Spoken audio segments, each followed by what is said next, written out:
Hello students, we have already learned generalized and Hebbian learning rule. Now today I'll explain you perceptron learning rule.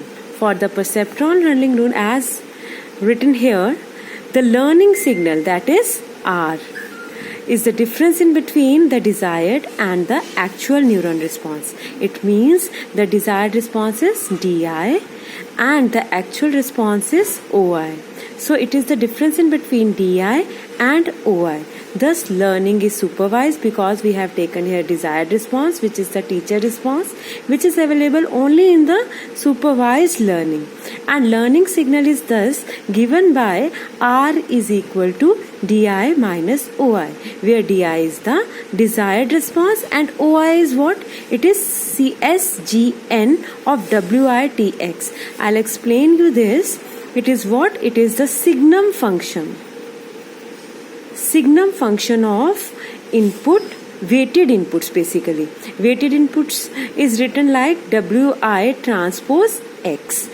Actually we write it like this, F of net or F of WITX. Now this function can be replaced by a specific function, that is signum function. Signum function is what? It is a function which is given by this representation, in which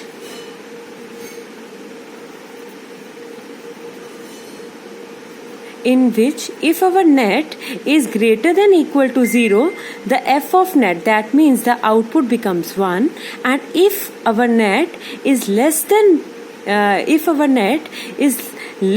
0 or less than equal to 0, it becomes minus 1. So we are only having two values, 1 or minus 1, as the output of the neuron. This is given by only signum function. Now here weight adjustment is given by delta Wi, and it is obtained by the formula as it is. We have already learned from the generalized rule, it is always equal to C multiplied by R multiplied by X. So here learning signal is DI minus OI, where OI is the function of OI is basically the output and it is basically F of net. Here F of net is specific, that is signum function of weighted inputs.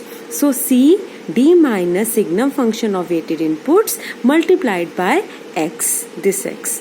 Now if we have to take for a single input, then this delta Wi will become delta Wij, and all of the statement becomes same instead of Xj.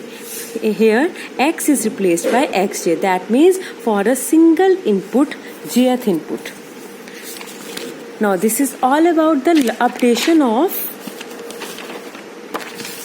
weight in case of perceptron learning. Now this rule is applicable only for binary neuron response. It means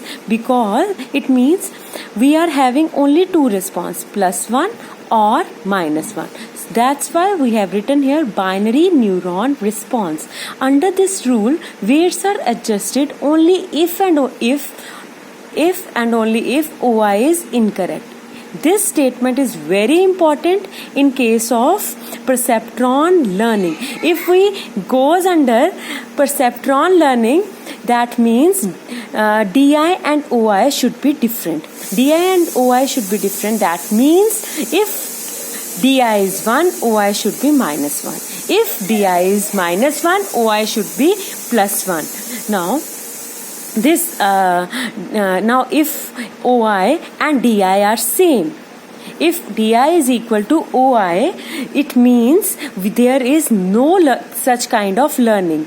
Now we have two cases, case 1 and case 2.